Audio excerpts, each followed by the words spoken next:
my second vlog. Let's see if this one comes out, because I'm still not convinced that they're any good.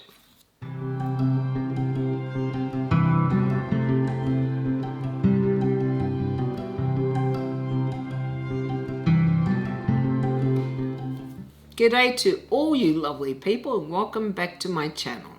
Today I'm going to start vlogging this, or my reading of this book, Stone of Farewell by Tad Williams, the second book in Memory Sorrow and Thorn series. I have had this paperback for 30 years at least, and some of the pages are starting to become unglued, but I love this cover, which is by Michael Whelan. I actually have 3 copies of this book. I also have the broken binding editions, which you might be able to see behind me. But before they came out, I found this hardcover of Stone of Farewell at Brotherhood Books, which is like a charity in Australia. I got this for $14 and it is in fantastic condition. I just love it.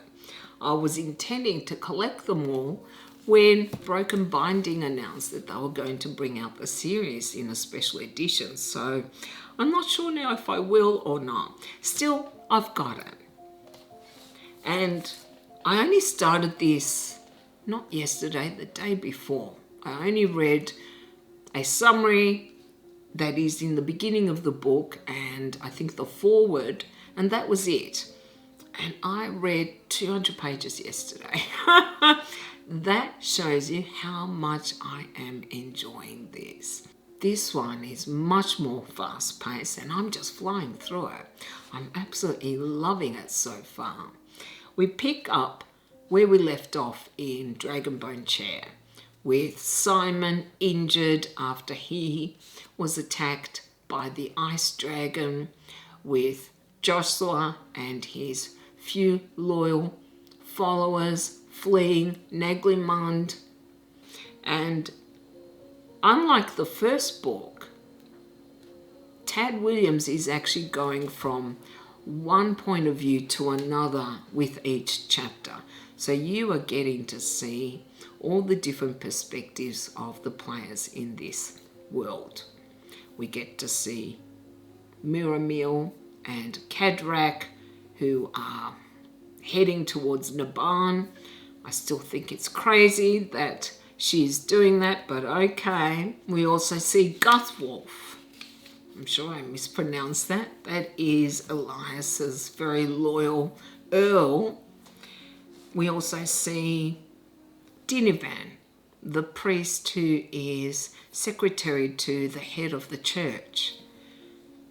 There's a lot of different perspectives, but these are all characters that we know and met in the previous book. And I'm finding the switching from one perspective to another quite seamless this time. So I am constantly turning the page to see what's going to happen next, who I'm going to see next.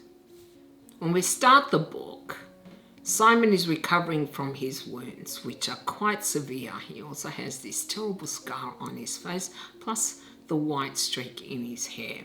And he's very weak. And he's determined, of course, to help save Binabik and Sludik, who are in prison.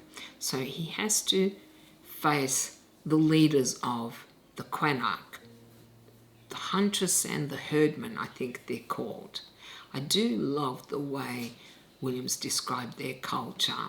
It's different to dwarves, for example, and it seems like the Huntress has a lot more power perhaps than the Herdman. That's the impression I got. We also learned that Binabik has left his betrothed and breached an oath, that he is an oath breaker, which is why he has been sentenced to death. Him and Sludik. Sludik only for being a Rimmersman, who are an enemy of the Quanark. And the Scythi prince, Jariki, who feels a strong bond to Simon, has to leave because he has to return to his own people to, I think, enter the death of his companion who died on the mountain. But he's the only one who speaks the language of the Quanark and can translate for Simon. So Simon comes up with this idea that since Juriki has to leave, then Binabik must translate to Simon, because Binabik refuses to speak. He's obviously shamed about what happened, and he's not even arguing his case, which is not fair for poor Sludik. But we find out there is a reason. The reason is that he left his betrothed high and dry because he felt that there was a higher calling trying to save the world. And then, of course, Binabik is actually sentenced to death with Sludik, but his betrothed, and I can't remember her name either, decides no, she can't live with that. She is going to help them escape with Simon's help. It's pure luck that there is a scroll, a death scroll, which was prepared by Binabik's master. And in that, it spells out that there is real danger to the entire world, not to the Quanak only, which may result in this world being destroyed.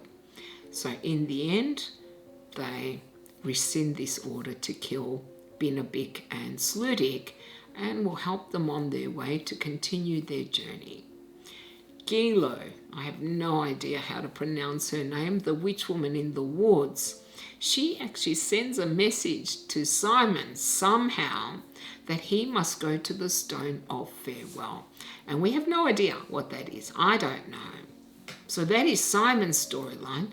Then we see Joshua and his few remaining followers who are in the middle of the woods and are being pursued by the Norns.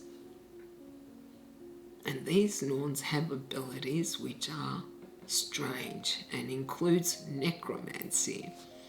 One of their own soldiers is brought back to life to possibly infect them or find out something. We don't know why they're pursuing them and haven't just killed Joshua and his followers because there's so few of them left. It's actually really sad to see that he was in such a position of strength, but because the Norns came to Elias's aid, they basically destroyed his castle and killed so many people. And even that follower of Elias's, Gunthwolf, I think it is, he is starting to have doubts about what Elias is doing, what is happening to Elias. I'm still not sure if he is under some spell because I cannot comprehend why he has gone to such extremes to destroy his own brother and have such a huge impact on Austin art. That doesn't make sense to me. I don't see the gain. All I can see is perhaps Pyratus is gaining something from this alliance, but I can't see what gain Elias has. Given that there is necromancy in this world, I'm starting to wonder if perhaps he's looking to have his wife, who's been dead a long time, resurrected. But it is interesting that his men, Elias's men, are ashamed actually of what actually did occur at Naglamund. They're going to turn on him, definitely. His own closest ally, Gunthwolf, I think is considering turning on him. And of course then there is Miriamel, Elias's daughter, the princess. I still think her actions are stupid, yeah, especially in light of the fact that she is way too late, that the Naban did actually join Joshua but were betrayed. That patricide still really bothers me. But Miriamel's storyline seems to be kind of all over the place. She is a pawn that people are looking to use, but she is currently with Dinivan. That's where I'm up to, where Dinivan is taking her to the leader of the church. I can't remember his name. And Cadrak, her companion, is really Pedrick. What his history is, we don't fully know, but there is obviously a lot of significance to his storyline. I am very curious to find out more about him. Is it any surprise that Inga Jagger, that horrific hunter for the Queen of the Norns, or the Goddess of the Norns, yeah, is something not quite human. His journey where he'd forgotten his name and he was returning to her and what she put him through. I don't know why you would want to be her hunter if you're going to be suffering that kind of pain. Why? He is a very interesting and bizarre character, and I'm hoping we'll learn a little bit more about his backstory at some point so I can understand what his motivations are, other than being the first human who's been given the role of hunter by this goddess. We haven't really seen the Storm King, but his motivations are clearer. He wants to rid this world, or Ostenard anyway, of humans. You can't blame him for that. I have no idea what role the Scythi are going to play in this conflict, because clearly they have a part. The Norns are their brothers, sisters, so they feel some connection. I cannot see the Norns coming back to the Scythi way of life, but perhaps I'm wrong. I'd like to see the Scythi in the next little bit of this book. We've only been given glimpses of their society. I want to know a lot more. And I'm still a little suspicious about the Scythi and Jariki as well, even though he does have that responsibility or debt that he owes to Simon.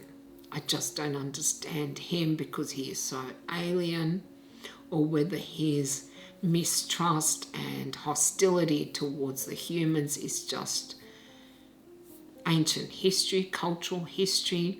It's hard to say, but I've got my eye on him. Yeah, I'm really loving the book so far. As I said, I'm only 200 pages in. This one is 850, and it is much, much faster paced than the first book. And also knowing all the players makes it much more enjoyable for me. We're not just meeting new players all the time, which I don't have a problem with, but it can be hard sometimes to keep track of them. But I'm not having much trouble keeping track of all the players so far. Not so far anyway. So that's my first update of Stone of Farewell. I will do another update once I've read a bit more. I didn't get a chance to fully vlog my reading of Stone of Farewell because life interfered. My mum went back into hospital for a little while. So now I am just going to wrap up how I found Stone of Farewell. Okay. I think my last vlog I indicated how much I was enjoying the book, and I did. I loved the beginning of it. And then it just started to go downhill. That's how I felt. It started getting a little bit boring and dragged out. I was not as invested in what was going on in the book, and ultimately I felt disappointed at the end. I think when I last vlogged, I was talking about Miriamel being at or with Dinavan and Kadrak going to see the lector, the head of the church. And I thought this could get interesting, and it was. Pyratus went to visit the lector and basically tried to tell the church what was required of it by Elias the king. And no surprise, the church refused to be bullied by Elias. And then what Pyratus did was so surprising. And I always like being surprised in a book. I wouldn't have predicted that. Pyratus basically killed the lector and Dinavan and tried to blame what are called fire dancers. These insane cult like people who worship the Storm King. And it became obvious that Paratus has become very powerful as a result of his association with the Storm King's minions, who are teaching him certain dark spells. Now, I really liked Dinavan, and I found it really sad that he died such a horrible death. And Cadrak, who knew that something terrible was going to happen, ended up kidnapping Miriamel and getting her out of this place before she could get killed or returned to her father. And they end up on a boat, which is actually owned by a noble. I can never remember his name. I think it's Aspetus.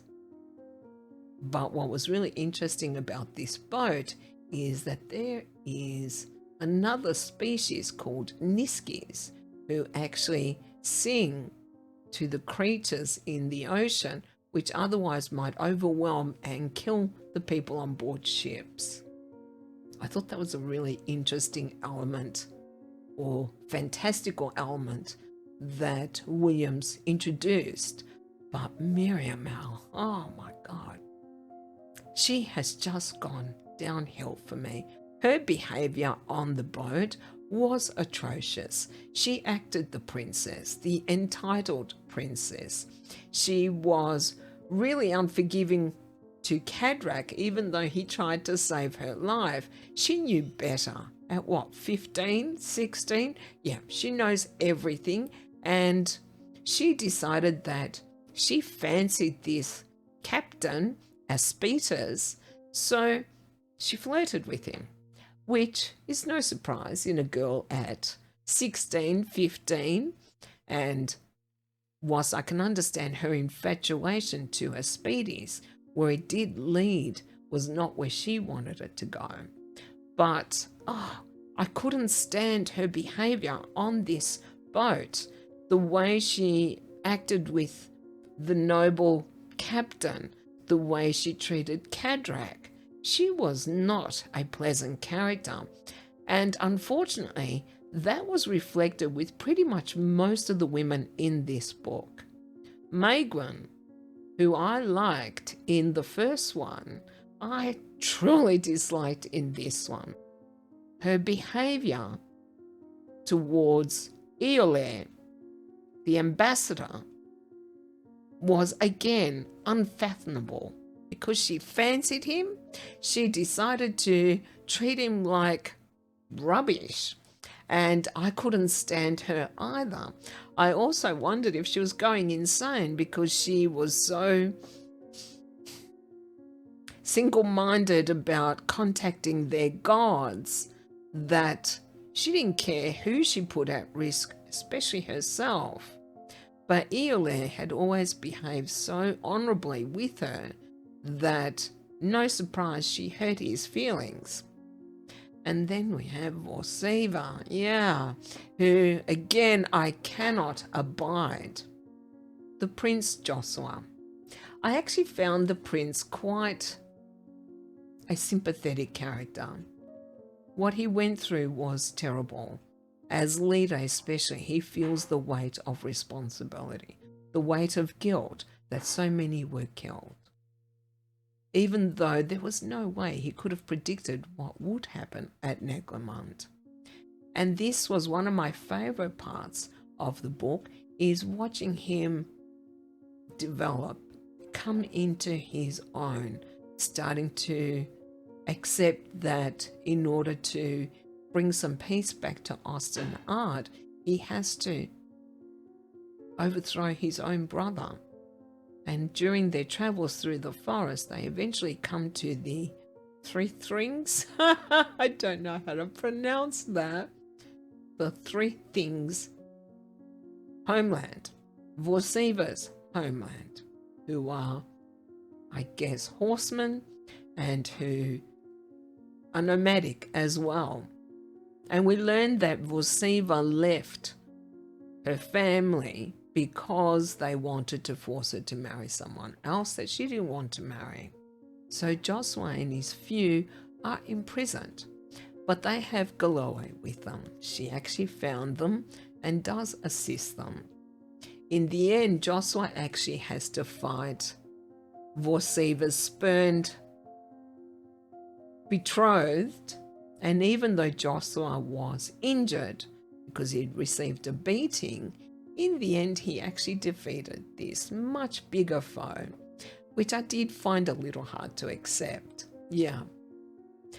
Especially considering that Joshua only has one hand and he was already so worn down.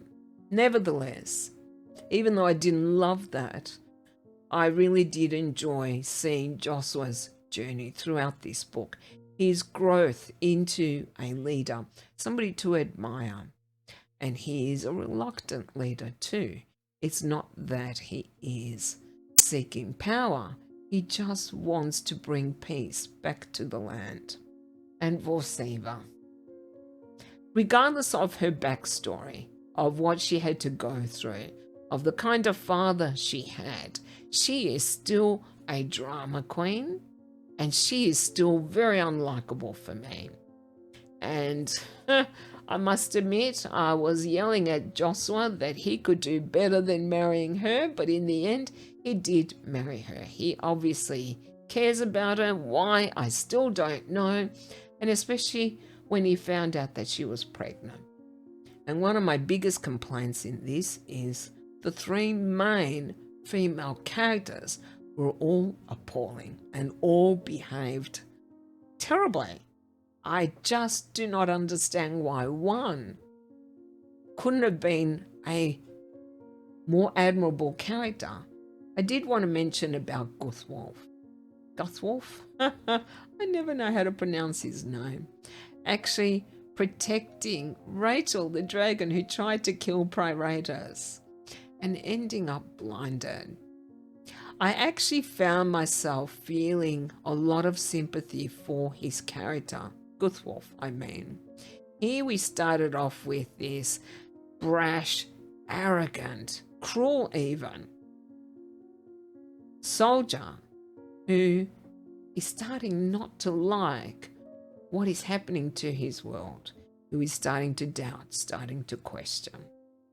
And in the end, who performs a heroic act in protecting Rachel. I'm curious to see if he's actually going to end up going to Joshua. I hope he does.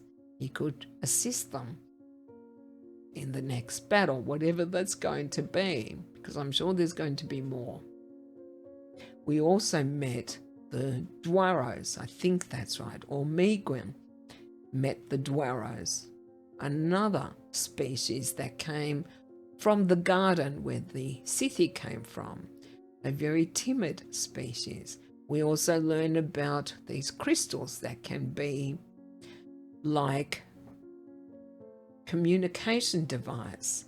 A lot of fantastic elements in this story, but it did seem to go nowhere except perhaps to flesh out some of the characters. Simon, being a big Sludig, and Simon find Scody, or she finds him, I think it's Scody, who has bewitched all these young people and who is one of the worst characters we've come across so far. I would say she is equal in evil to Piratus. That's what it seems like. She is just a horrific human being who actually traps them and almost has Simon killed, as a result of which he and Binabik and Sludik are separated, and Binabik and Sludik can't find them. And one of my favourite scenes in this book was Binabik and Sludik trying to come to a compromise as to how long they're willing to wait for Simon. It just illustrated how much they loved him and how much they cared about each other, even though they disagreed. Neither of them wanted to leave Simon. And yet in the end they were forced to, and they make their way to the Stone of Farewell.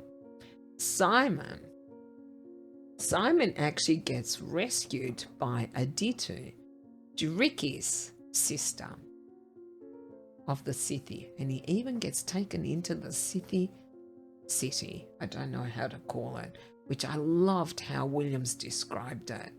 It seems so alien, so different to anything else, and it also seemed that this culture was very different to any of the others that we've met so far. That was definitely one of my favorite parts of the book, is actually seeing how the Scythi lived, how they interacted with each other, and how they interacted with Simon. But this this rule that since a non-Scythi has come into their territory and cannot leave, yeah, that just seemed ridiculous to me. But regardless, it was one of the highlights of the book. Unfortunately, it wasn't enough to save the book for me.